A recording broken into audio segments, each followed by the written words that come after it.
Hi guys, അപ്പോൾ നമ്മൾ ഇന്ന് വന്നിരിക്കുന്നത് മ്യൂസിയം ഓഫ് നാച്ചുറൽ ഹിസ്റ്ററി എന്ന് പറയുന്ന മാൾട്ടയിലെ എംദിന എന്ന് പറഞ്ഞൊരു സ്ഥലത്ത് സ്ഥിതി ചെയ്യുന്ന ഒരു മ്യൂസിയം കാണാനാണ്. ഇതെന്ന് പറയുമ്പോഴത്തേനും വല്ലേറ്റയാണ് ഇപ്പോഴത്തെ മാൾട്ടയുടെ ക്യാപിറ്റൽ. വല്ലേറ്റയ്ക്ക് മുമ്പേ മാൾട്ടയുടെ ക്യാപിറ്റലായിരുന്നു ഈ എംദിന എന്ന് പറയുന്നത്. വളരെ ബ്യൂട്ടിഫുള്ളാണ് ഇവിടുത്തെ ഏരിയാസൊക്കെ കാണാൻ വേണ്ടിയിട്ട്. ഇങ്ങോട്ട് നമുക്ക് പബ്ലിക് ട്രാൻസ്പോർട്ട് സർവീസസ് ഒക്കെ അവൈലബിൾ ആണ്. ഞാൻ വന്നൊരു ഞായറാഴ്ച ദിവസം ആയതുകൊണ്ട് തന്നെ ഇഷ്ടംപോലെ ആളുകൾ ഇങ്ങോട്ട് വരുന്നുണ്ട്. ഇഷ്ടംപോലെ ഫോറിനേഴ്സ് വരുന്നുണ്ട്, ഇന്ത്യക്കാരായ ആൾക്കാരെ നമുക്ക് കാണാൻ പറ്റുന്നുണ്ട്. ഇതാണ് നമ്മുടെ ഇവിടുത്തെ ഒരു എൻട്രി എന്ന് പറയുമ്പോഴത്തേനും, ഒരു ഫ്രണ്ട് ഗേറ്റ് എന്ന് പറയുമ്പോഴത്തേനും മൊത്തത്തിൽ വളരെയധികം കൽപ്പണികളൊക്കെ ചെയ്തിരിക്കുന്നത്. ഇതെല്ലാം ഒറിജിനൽ മാൾട്ടി സ്റ്റോൺസ് കൊണ്ട് 1700-കളിൽ നിർമ്മിക്കപ്പെട്ട ബിൽഡിങ്സ് ആണ് നമ്മൾ ഈ കാണുന്നതെല്ലാം. വളരെയധികം കൊത്തുപണികളും അന്നത്തെ ആ ഒരു ആർക്കിടെക്ചറിൻ്റെ ഒക്കെ ഒരു ബ്യൂട്ടിയാണ് നമ്മളിവിടെ കാണാൻ പറ്റുന്നത്. ഇങ്ങോട്ട് നമുക്ക് കയറുമ്പോൾ തന്നെ ഈ വലതുവശത്തായിട്ട് കാണുന്നതാണ് നമ്മുടെ മ്യൂസിയം. നമ്മുടെ മുമ്പിലായിട്ട് കാണുന്ന ഇവിടുത്തെ ഒരു ചർച്ചുണ്ട്, നിരവധിയായിട്ടുള്ള കാഴ്ചകളുണ്ട്. അങ്ങോട്ടെല്ലാം നമ്മൾ പോകുന്നുണ്ട്. ഇവിടെ നമുക്ക് ഈ കയറുമ്പോൾ തന്നെ ഒരുപാട് ആളുകൾ കുതിരവണ്ടികളിൽ, ഒരു 4-5 ആളുകളൊക്കെ ഒരു കുതിരവണ്ടിയിലൊക്കെ കയറി ഇങ്ങനെ പോകുന്ന കാണാം. ഈ കുതിരവണ്ടിക്കാരന് നമ്മൾ കുറച്ച് പൈസ കൊടുത്തു കഴിഞ്ഞാൽ, ഈ കുതിരവണ്ടി ഓടിക്കുന്ന ആൾ കുറച്ച് പൈസ കൊടുത്തു കഴിഞ്ഞാൽ ഇവിടെ മുഴുവൻ നടന്ന് ഇവിടുത്തെ എല്ലാ ഹിസ്റ്ററീസും നമുക്ക് പറഞ്ഞു തരുന്നതാണ്. ഇവിടെ ഒരു ഹ്യൂമൻ സ്റ്റാച്ചുവിനെ നമുക്ക് കാണാം. ഓരോരോ കലാകാരന്മാർ നമുക്ക് ഈ സ്ട്രീറ്റിൻ്റെ ഓരോ വഴികളിൽ നമുക്ക് ഇതിനെ കാണാൻ പറ്റുന്നുണ്ട്. ഇപ്പോൾ നമുക്ക് നേരെ ഈ മ്യൂസിയം ഓഫ് നാച്ചുറൽ ഹിസ്റ്ററിയിലേക്ക് നമുക്ക് പോകാം. ഒരുപാട് കാഴ്ചകളാണ് നമുക്കിവിടെ കാണാൻ പറ്റുന്നത്. ഒരുപാട് ഫോറിനേഴ്സൊക്കെ നമ്മുടെ ക്യാമറ വളരെ ഫ്രണ്ട്ലി ആയിട്ടാണ് കാണുന്നത്. നമ്മുടെ ആ മ്യൂസിയത്തിനുള്ളിലേക്ക് വന്നിട്ടുണ്ട്. ഈ മ്യൂസിയത്തിൻ്റെ പ്രത്യേകത എന്ന് പറയുമ്പോൾ 1726 ഗ്രാൻഡ് മാസ്റ്റർ അന്റോണിയോ മാനുവൽ പണിത ഏറ്റവും ബ്യൂട്ടിഫുൾ ആയിട്ടൊരു പാലസാണിത്. 1700-കളിൽ പണിതെടുത്തതാണ്. അതിൻ്റേതായിട്ടുള്ളൊരു ചരിത്രമൊക്കെ നമുക്കിവിടെ കാണാൻ പറ്റുന്നുണ്ട്. അതുമാത്രമല്ല, പിന്നീടുള്ള സെഞ്ചുറീസിൽ വളരെയധികം മറ്റ് ബ്രിട്ടീഷ് ഹോസ്പിറ്റലായിട്ടും അങ്ങനെയൊക്കെ പ്രവർത്തിച്ചിട്ടുള്ളൊരു ബിൽഡിങ്ങാണിത്. അപ്പോൾ നമുക്ക് ഈ റൈറ്റ് സൈഡിൽ കാണുന്നതാണ് ഇവിടെ എൻട്രൻസ് എന്ന് പറയുമ്പോഴത്തേനും. തൊട്ട് വാതിക്കലായിട്ട് നമുക്കൊരു ATM കാണാൻ പറ്റുന്നുണ്ട്. അപ്പോൾ നമുക്ക് ക്യാഷൊക്കെ അകത്ത് ബില്ല്, അപ്പം ഇവിടെ നമുക്ക് ക്യാഷ് പേയ്മെൻറ്റ് അല്ല, കാർഡ് പേയ്മെൻ്റ് ആണ്. എന്നാലും ക്യാഷ് ആവശ്യമുള്ളവർക്ക് നമുക്ക് അവിടെ നിന്ന് എടുക്കാൻ പറ്റുന്നുണ്ട്. അതിനോട് ATM അവിടെ സെറ്റ് ചെയ്തിട്ടുണ്ട്. അപ്പോൾ നമുക്ക് നേരെ അകത്തേക്ക് കയറാം. ഈ എൻട്രൻസ് കഴിഞ്ഞ് നമ്മൾ ആദ്യമേ കാണുന്നത് ഈ പാലസിൻ്റെ പ്രത്യേകതകൾ, ഈ പാലസിൻ്റെ ചരിത്രങ്ങളടങ്ങിയ കുറേ ബോർഡുകൾ, അന്നത്തെ സ്റ്റോൺസിൻ്റെ പ്രത്യേകതകളൊക്കെയാണ് ഇവിടെ മുഴുവൻ ഇങ്ങനെ പ്രദർശിപ്പിച്ചിരിക്കുന്നത്. ഇവിടെ റൈറ്റ് സൈഡിലായിട്ട് നമുക്ക് കുറച്ച് മാനുവൽസ് കാണാം. ഇത് ഇംഗ്ലീഷിൽ, ഇറ്റാലിയൻ, ജർമ്മൻ, അങ്ങനെ ലോകത്തെ ഏത് ഭാഗത്തുനിന്ന് ആൾക്കാർ വന്നാലും അവർക്ക് വായിച്ച് മനസ്സിലാക്കാൻ പറ്റുന്ന തരത്തിലുള്ള ചില മാനുവൽസാണ് ഇവിടെ കൊടുത്തിരിക്കുന്നത്. വളരെ ഉപകാരപ്പെടുന്നതാണ്. ഞാനൊരു ഇംഗ്ലീഷ് മാനുവലും അവിടെ നിന്ന് എടുത്തിരുന്നു. അപ്പോൾ ഈ മാനുവൽ നോക്കിയിട്ട് നമുക്ക് ഈ മ്യൂസിയത്തിൽ കാണുന്ന ഓരോ കാഴ്ചകളും വ്യക്തമായിട്ട് വായിച്ച് മനസ്സിലാക്കാനും പറ്റും. ഇവിടെ ഞാൻ നേരെ നോക്കുമ്പോഴത്തേനും ഒരു ഫാമിലി ഇരുന്നിട്ട് കുറച്ച് കാര്യങ്ങളൊക്കെ നമ്മുടെ പ്രൊജക്ടർ സ്ക്രീനിൽ കാണുന്നുണ്ട്. അത് ഈ പാലസിൻ്റെ ചരിത്രമാണ്. അവിടെ ഇരുന്ന് കഴിഞ്ഞാൽ നമുക്ക് ഫ്രീ ആയിട്ട് ആ ഒരു പാലസിൻ്റെ ചരിത്രം മുഴുവൻ നമുക്ക് കണ്ടെടുക്കാൻ പറ്റും. നമുക്ക് നേരെ അകത്തേക്ക് കയറാം. ഈ കയറുമ്പോൾ തന്നെ കുറേ അധികം ഫോറിനേഴ്സ് ഒരു ബോർഡൊക്കെ നമുക്ക് നോക്കുന്നത് കാണാം. ഈ ബോർഡ് എന്ന് പറയുമ്പോഴത്തേനും നമ്മൾ മുമ്പേ പറഞ്ഞ കാര്യങ്ങളല്ല, ഈ മ്യൂസിയത്തിൻ്റെ പ്രത്യേകതയാണ്. ആദ്യം കണ്ട ബോർഡ് എന്ന് പറയുമ്പോഴത്തേനും പാലസിനെ കുറിച്ചാണെങ്കിൽ, ഈ ബോർഡുകൾ ഈ മ്യൂസിയത്തിൻ്റെ പ്രത്യേകതയെക്കുറിച്ചാണ് പറയുന്നത്. ഈ ബോർഡുകൾ നോക്കിയിട്ട് നമുക്ക് ഓരോ കാഴ്ചകളും, എന്താണ് നമ്മൾ ഈ മ്യൂസിയത്തിൽ കാണുന്ന ഓരോ കാഴ്ചകളുടെയും പ്രത്യേകതകൾ, ഈ മാൾട്ട എന്ന് പറയുന്ന രാജ്യം ആദ്യമേ ഭരിച്ചിരുന്ന ആളുകൾ, അവരുടെ പ്രത്യേകതകൾ, അവരെങ്ങനെയാണ് ഇവിടെ റൂൾ ചെയ്തിരുന്നതെന്നൊക്കെ നമുക്ക് മനസ്സിലാക്കാൻ സാധിക്കും. ഓരോ നൂറ്റാണ്ടുകളിലും മാൾട്ട എന്ന് പറയുന്ന രാജ്യത്തിന് വന്ന മാറ്റങ്ങളും നമുക്ക് ഇവിടുന്ന് വായിച്ച് മനസ്സിലാക്കാനായിട്ട് സാധിക്കുന്നുണ്ട്. ഇവിടെ കാണുന്നതും കുറച്ച് ബോർഡുകളാണ്. ഇതെല്ലാം നമ്മൾ ആ ഒരു എൻട്രൻസിലേക്ക് ഒരു ടിക്കറ്റ് എടുക്കുന്നതിന് മുമ്പ്, ഒരു സന്ദർശകനായിട്ട് വരുമ്പോൾ നമ്മൾ മനസ്സിലാക്കേണ്ട കാര്യങ്ങളൊക്കെയാണ് ഇവിടെ മുഴുവൻ കൊടുത്തിരിക്കുന്നത്.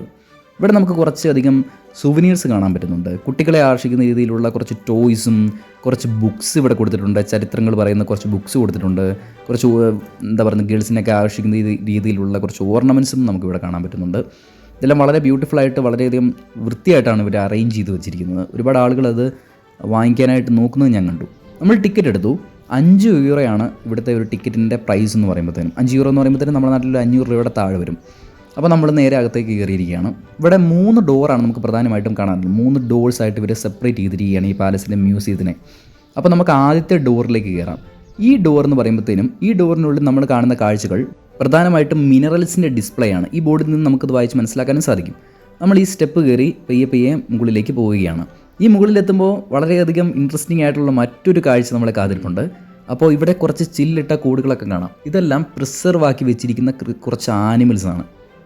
ഇത് കണ്ടോ, ഇത് 4000 വർഷങ്ങൾക്ക് മുമ്പ് ജീവിച്ചിരുന്ന ഒരു മമ്മിഫൈഡ് ക്രോക്കോഡൈലാണ്, നൈൽ ക്രോക്കോഡൈലാണ്. 4000 വർഷങ്ങൾക്ക് മുമ്പ് ജീവിച്ചിരുന്ന ഒരു ക്രോക്കോഡൈലിനെയാണ് നമുക്കിവിടെ കാണാൻ പറ്റുന്നത്. ഇത് മമ്മിഫൈഡ് ആയിട്ട് ഇങ്ങനെ സൂക്ഷിച്ച് വെച്ചിരിക്കുകയാണ് ഇവരിവിടെ. വളരെയധികം നമുക്ക് ആ ഒരു കാലഘട്ടമൊക്കെ ഓർമ്മ വരുന്ന രീതിക്ക്, അല്ലെങ്കിൽ ഇതൊരു അത്ഭുതമാണ് നമുക്ക് ഈ കാര്യങ്ങളൊക്കെ നമുക്ക് കാണാൻ പറ്റുന്നു എന്ന് പറയുന്നത്. ഇവിടുന്ന് നമുക്ക് കയറുമ്പോഴത്തേനും നമ്മൾ നേരെ പോകുന്നത് റോക്സും മിനറൽസും ഒക്കെ വെച്ചിരിക്കുന്ന ഒരു ഭാഗത്തേക്കാണ്, അത് ഡിസ്പ്ലേ ചെയ്തിരിക്കുന്ന ഒരു ഭാഗത്തേക്കാണ്. ഇവിടെ നമുക്ക് ഫോസ്ഫേറ്റ്സിനെ കാണാൻ പറ്റുന്നുണ്ട്.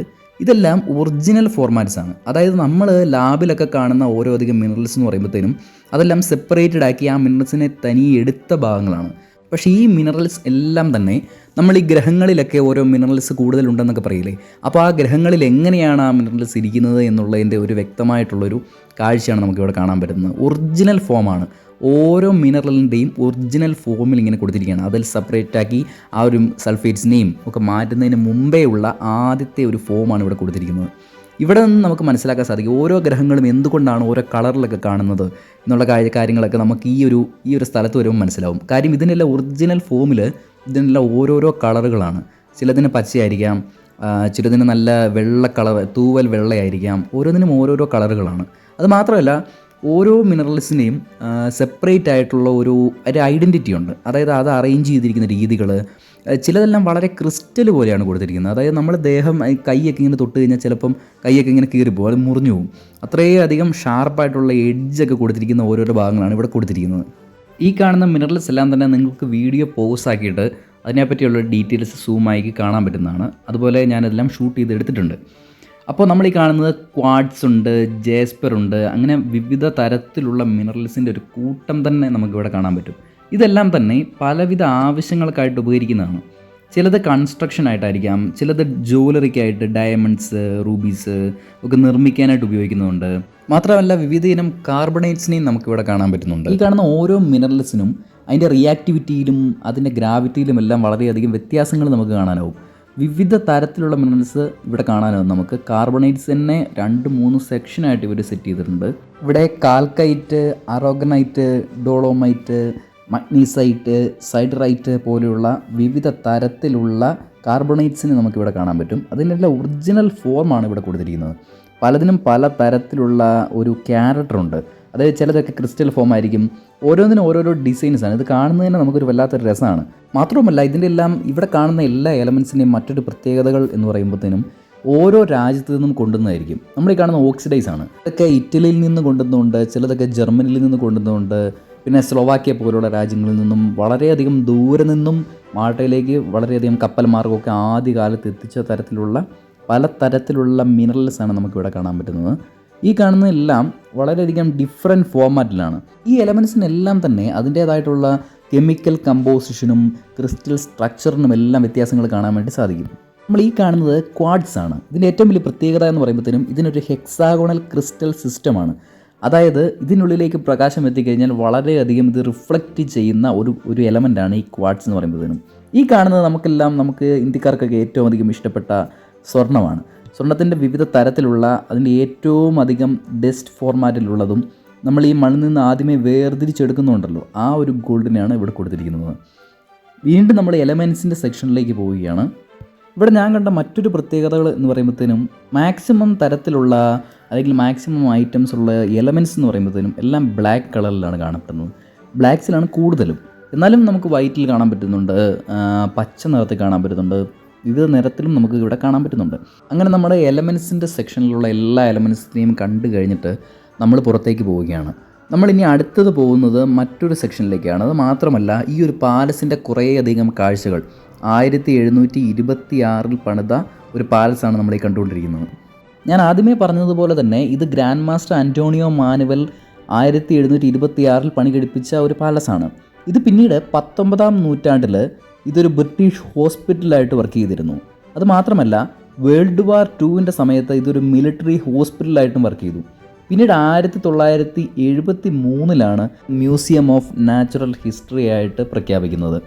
ഇവിടെ നമുക്ക് നോക്കുമ്പോൾ തന്നെ വളരെയധികം ബ്യൂട്ടിഫുൾ ആയിട്ടുള്ള ആ ഒരു കാലഘട്ടത്തിൻ്റെ വളരെയധികം കാഴ്ചകളാണ് നമുക്കിവിടെ കാണാൻ പറ്റുന്നത്. ഇവിടെ നമുക്ക് നോക്കുമ്പോൾ ഈ റൈറ്റ് സൈഡിലൂടെ നമുക്കിങ്ങനെ താഴേക്ക് ഇങ്ങനെ ഒരു വഴികൾ കാണാം, പല സ്റ്റെപ്പുകൾ കാണാം. ഒരു കാലഘട്ടത്തിൽ എത്രയോ ആൾക്കാർ ഇങ്ങനെ ഒരു ഹോസ്പിറ്റലായിട്ട് വർക്ക് ചെയ്ത സമയത്ത് എത്രയോ തിരക്ക് വന്ന, അല്ലെങ്കിൽ നമ്മുടെ യുദ്ധത്തിൻ്റെ ഒക്കെ സമയത്ത് എത്രയോ പേര് ഇഞ്ചേർഡ് ആവും, അവരെയൊക്കെ കൊണ്ടുവന്ന എത്രയോ ആളുകൾ നടന്ന സ്ഥലങ്ങളാണിത്. ആ ഒരു കാര്യങ്ങളൊക്കെയാണ് നമുക്കിവിടെ നിൽക്കുമ്പോൾ ഓർമ്മ വരുന്നത്. ഇവിടെ ഇത് മാത്രമല്ല, നമ്മളിവിടെ നോക്കുമ്പോഴത്തേനും ആ ഒരു സൂര്യപ്രകാശം ഇതിന് ഉള്ളിലേക്ക് കടന്നു വരുന്നതിനൊരു സ്പെഷ്യൽ സ്ട്രക്ചറിലാണ്. അതായത് ഒരിക്കലും ഇതിൻ്റെ ആ ഒരു സെൻറ്റർ അല്ലെങ്കിൽ ആ ഒരു സെൻറ്ററിനോട് ചേർന്ന് നിൽക്കുന്ന ആളുകൾക്ക് ഒരുപാട് എന്താ പറയുക, സൂര്യവെളിച്ചം ഒരുപാട് ഏൽക്കാത്ത തരത്തിലുള്ള ഒരു സ്പെഷ്യൽ സ്ട്രക്ചറാണ് ഈ ഒരു പാലസിന് കൊടുത്തിരിക്കുന്നത്. മാൾട്ടീസ് ഗവൺമെൻറ് വളരെയധികം പ്രാധാന്യത്തോടെ തന്നെയാണ് ഈ ഒരു പാലസിനെ കാണുന്നതും. അതുകൊണ്ട് തന്നെയാണ് വിവിധ തരത്തിലുള്ള പദ്ധതികളൊക്കെ നടപ്പിലാക്കിക്കൊണ്ട് ഈ ഒരു പാലസിനെ അതേപോലെ തന്നെ ഇവർ കീപ്പ് ചെയ്യുന്നതിൻ്റെ കാരണം എന്ന് പറയുമ്പോഴത്തേനും, ഇങ്ങനെ നമ്മൾ നടന്നു പോകുമ്പോൾ തന്നെ ഞാൻ മുമ്പേ പറഞ്ഞതുപോലെ തന്നെ എത്രയോ ആളുകളും എത്രയോ ജനങ്ങൾ നടന്നൊരു വഴികളാണെന്നെല്ലാം ഓർത്തുകൊണ്ടാണ് നമ്മളിവിടെ നിൽക്കുന്നത്. വളരെയധികം ബ്യൂട്ടിഫുൾ ആയിട്ടുള്ള ഒരു നമ്മൾ സ്ഥലത്ത് ചെല്ലുമ്പോൾ തന്നെ ആ ഒരു സ്ഥലത്തിൻ്റെ കാഴ്ചകൾ മാത്രമല്ല, ആ സ്ഥലത്തിൻ്റെ കുറച്ച് നമ്മളിങ്ങനെ ചരിത്രങ്ങളുണ്ടല്ലോ, അതെല്ലാം ഓർക്കുമ്പോൾ തന്നെ അവിടെ നിൽക്കാൻ നമുക്കൊരു പ്രത്യേക സുഖമാണ്. ഇവിടെ നമ്മൾ ഈ കാണുന്നത് ഇവിടുത്തെ എംദീനയിലെ ലോക്കൽ കൗൺസിൽ ഓഫീസിൻ്റെ ഒരു സ്ട്രക്ചറാണ് നമുക്കിവിടെ കാണാൻ പറ്റുന്നത്. മാത്രമല്ല ഇതൊരു ചില്ലുകൂട്ടിലാക്കിയിട്ട് വളരെയധികം ഈ ഒരു എംദീനയുണ്ടല്ലോ, ആ ഒരു എംദീനയുടെ ഈ മാൾട്ടയിലെ തന്നെ ഏറ്റവും ഹയസ്റ്റ് ആയിട്ടുള്ളൊരു പോയിൻ്റാണ് ഈ എംദീന എന്ന് പറയുമ്പോഴത്തേനും. അപ്പോൾ ഈ എംദീനയിലെ ആ ഒരു കാഴ്ചകൾ നമ്മൾ ഈ വന്ന ഭാഗങ്ങളെല്ലാം തന്നെ ഇവിടെ ഒരു സ്ട്രക്ചർ ഫോർമാറ്റിൽ, ഒരു മിനിയേച്ചർ ഫോർമാറ്റിൽ നമുക്കിവിടെ ഒരു ചില്ലുകൂട്ടിനകത്ത് കാണാൻ പറ്റുന്നുണ്ട്. ഇവിടെ നിന്ന് നമുക്ക് നോക്കിക്കഴിയുമ്പോൾ തന്നെ ഇതിൻ്റെ ഉള്ളിലേക്ക് കടന്നു പോയിട്ട് നമുക്ക് കാണാൻ പറ്റുന്നില്ല. ഇവിടെ ഒരു ചെറിയൊരു റിബൺ വെച്ചിട്ട് നമ്മളിങ്ങനെ തടഞ്ഞിട്ടുണ്ട്. അതിൽ നമുക്ക് കുറച്ചൊക്കെ നമുക്ക് നടന്നു പോകാനും പറ്റും. നമ്മളിങ്ങനെ ഇതിൻ്റെ പുറത്തേക്ക് പോവുകയാണ്. നമ്മൾ ആ ഫസ്റ്റ് ഡോറിലേക്ക് കയറിയിട്ട് അവിടെയുള്ള മിനറൽസിൻ്റെയും ഇവിടെ ഒരുപാട് കാഴ്ചകളില്ല. ഇവിടെ മിനറൽസും പിന്നെ ഈ ഒരു പാലസിൻ്റെ ഉള്ളിലേക്ക് കയറിയിട്ട് അത് മനസ്സിലാക്കാനുള്ളൊരു ഭാഗങ്ങളാണ് കൊടുത്തിരിക്കുന്നത്. ഇത് പാലസ് തീർന്നിട്ടില്ല, ഇതിൻ്റെ ഫസ്റ്റ് ഡോർ മാത്രമാണ് കഴിഞ്ഞിരിക്കുന്നത്. ഇനി നമ്മൾ പോകുന്നത് പാലസിൻ്റെ സെക്കൻഡ് ഡോറിലേക്കാണ്. ഇവിടെയാണ് നമുക്ക് ഏറ്റവും അധികം കാഴ്ചകൾ, അതായത് സ്കെലിറ്റൻസ് ഉണ്ട്. അത് മാത്രമല്ല പല തരത്തിലുള്ള കാഴ്ചകളും ഈ സെക്കൻഡ് ഡോറിനുള്ളിലേക്ക് കയറുമ്പോൾ നമുക്ക് മനസ്സിലാക്കാൻ സാധിക്കും. നമ്മൾ ഇനി കയറി ചെല്ലുന്നത് മാൾട്ടയിലെ തന്നെ മാൾട്ടയോട് ചേർന്ന് കിടക്കുന്ന ആൾത്താമസമുള്ളതും ആൾത്താമസമില്ലാത്തതുമായിട്ടുള്ള കുഞ്ഞു കുഞ്ഞു ദ്വീപുകളുണ്ട്. കടലിൽ ഇങ്ങനെ പൊങ്ങി നിൽക്കുന്ന കുഞ്ഞു കുഞ്ഞു ദ്വീപുകളുണ്ട്. അതിൻ്റെ കാഴ്ചകളാണ് കാണുന്നത്. ഇവിടെ നമ്മൾ കാണുന്നത് ഫംഗസ് റോക്ക് എന്ന് പറയുന്ന ഒരു ദ്വീപാണ്. മാൾട്ടയോട് ചേർന്ന് കാണുന്ന ഫംഗസ് റോക്ക് എന്ന് പറയുന്ന ഒരു കുഞ്ഞു ദ്വീപാണ്. ഇവിടെ കൊമീനോ എന്ന് പറയുന്ന ഒരു ചെറിയ ദ്വീപ് കാണാൻ പറ്റും. അതിൻ്റെ എല്ലാം മിനിയേച്ചർ ഫോർമാറ്റിലാണ് നമ്മളിവിടെ കൊടുത്തിരിക്കുന്നത്. ഇതിനകത്തിന് ആൾത്താമസമുള്ളതും ആൾത്താമസം ഇല്ലാത്തതുമായിട്ടുള്ള ദ്വീപുകൾ നമുക്കിവിടെ കാണാൻ പറ്റുന്നുണ്ട്. ഇന്ന് ഇതിൻ്റെ മിനിയേച്ചറിൻ്റെ പ്രത്യേകത എന്ന് പറയുമ്പോൾ ഓരോ ചെറിയ ഡീറ്റെയിൽസ് ഓരോ വളരെയധികം ആ ഒരു പച്ചപ്പ് ഓരോ അവിടെ കൊടുത്തിട്ടുണ്ട്. ഇത് സെൻറ്റ് പോൾസ് ഐലൻഡാണ്. ഇത് മാൾട്ടയോട് തന്നെ ചേർന്ന് കാണുന്ന മറ്റൊരു ഐലൻഡാണ് സെൻറ്റ് പോൾസ് ഐലൻഡ് എന്ന് പറയുമ്പോഴത്തേനും. ഒരുപാട് ടൂറിസ്റ്റ് ഡെസ്റ്റിനേഷൻസ് ആണ് ഈ കാണുന്നത്. അപ്പോൾ ആൾത്താമസമില്ല എന്ന് പറഞ്ഞാൽ പോലും അങ്ങോട്ടൊക്കെ ഒരുപാട് ടൂറിസ്റ്റുകൾ പോകുന്ന ഒരു സ്ഥലം തന്നെയാണ്. ഇവിടെ നമ്മൾ ഈ കാണുന്നത് ഫിൽഫ്ല എന്ന് പറയുന്നതിലുള്ളൊരു കുഞ്ഞു ദ്വീപാണ്. ഇതും എന്താ പറയുക, പൊങ്ങി നിൽക്കുന്ന ഒരു സ്ട്രക്ചറാണ്. വളരെയധികം ബ്യൂട്ടിഫുള്ളാണ് ഇതിൻ്റെ ഒരു മിനിയേച്ചേഴ്സൊക്കെ ഇവിടെ കാണുക എന്ന് പറയുന്നതിനും. അത് മാത്രമല്ല നമുക്കിതിൻ്റെ ഉള്ളിലേക്ക് പോയിട്ടും വളരെയധികം കാഴ്ചകളും കാണാനുണ്ട്. ഈ കാണുന്നത് ലോക്കൽ ഫിഷർമെൻസ് പിടികൂടിയ വളരെയധികം വലിപ്പമുള്ള, അതിൻ്റെ ഒരു വലിപ്പം തന്നെ നമുക്കിവിടെ കാണാൻ പറ്റുന്നുണ്ട്. ഒരു ഷാർക്കാണ്. വളരെയധികം കാലങ്ങൾക്ക് മുന്നേ പിടികൂടിയതാണ്. ആ ഒരു കാലഘട്ടത്തിൻ്റെ ആ ഒരു ആളുകളുടെ ഒരു സ്റ്റൈലും നമുക്കിവിടെ കാണാൻ പറ്റുന്നുണ്ട്. ഇനി നമ്മൾ കാണുന്നത് ഈ മ്യൂസിയത്തിൻ്റെ ഇനാഗ്രേഷൻ സമയത്തെടുത്ത ഒരു പിക്ചറാണ് നമുക്കിവിടെ കാണാൻ പറ്റുന്നത്. ഇത് മാത്രമല്ല നമ്മൾ ഈ വീഡിയോയിൽ ഒരു സെക്കൻഡ് പാർട്ടും കൂടെ വരുന്നുണ്ട്. ഇതൊരു ഫസ്റ്റ് പാർട്ടാണ്. കാര്യം ഈ വീഡിയോയുടെ ലെങ്തിനെ ബാധിക്കുമെന്നുള്ളതുകൊണ്ടാണ് ഞാനൊരു സെക്കൻഡ് പാർട്ടും കൂടെ ഇതിനകത്ത് ചെയ്യാനായിട്ട് തീരുമാനിച്ചിരിക്കുന്നത്. നമ്മുടെ സെക്കൻഡ് പാർട്ടും നമുക്ക് ഈ വീഡിയോയുടെ ഡിസ്ക്രിപ്ഷനിലും ഞാൻ കൊടുത്തിരിക്കാം. എല്ലാവരും അതും കൂടെ ഒന്ന് ചെക്ക് ഔട്ട് ചെയ്ത് നോക്കുക. അപ്പോൾ ഈ പാലസിൻ്റെ കാഴ്ചകളും ഇവിടുത്തെ ഒരു കാര്യങ്ങളൊന്നും അവസാനിക്കുന്നില്ല. നമ്മളിനി സെക്കൻഡ് പാർട്ടിൽ പാലസിനെ പറ്റിയുള്ളതും ഈ മ്യൂസിയത്തിൻ്റെ ഇനിയും ഡോറുകൾ കഴിഞ്ഞിട്ടില്ല. നമ്മൾ അതിനുള്ളിലേക്ക് ഒരുപാട് കാഴ്ചകളിലേക്ക് ഇനി പോകാനിരിക്കുന്നതേ ഉള്ളൂ. ആ ഒരു കാഴ്ചകളിലേക്ക് പോയിട്ട് അവിടെയുള്ള കാര്യങ്ങളും അവിടുത്തെ പ്രത്യേകതകളും എല്ലാം തന്നെ ഉൾപ്പെടുന്ന ഒരു സെക്കൻഡ് പാർട്ടും നമ്മൾ ഈ വീഡിയോയിൽ ചെയ്യുന്നുണ്ട്. അപ്പോൾ അത് നമ്മൾ ഈ വീഡിയോയുടെ ഡിസ്ക്രിപ്ഷൻ കൊടുത്തിരിക്കാം. എല്ലാവരും അതും കൂടി ഒന്ന് ചെക്ക് ഔട്ട് ചെയ്യാൻ ശ്രമിക്കുക. അപ്പോൾ ഈ വീഡിയോയുടെ കൂടുതൽ കാര്യങ്ങൾ അല്ലെങ്കിൽ ഈ മ്യൂസിയത്തിൻ്റെ കൂടുതൽ കാര്യങ്ങളായിട്ട് നമുക്ക് മറ്റൊരു വീഡിയോയിൽ കാണാം. അതുവരേക്കും bye. Thanks for watching. Thank U.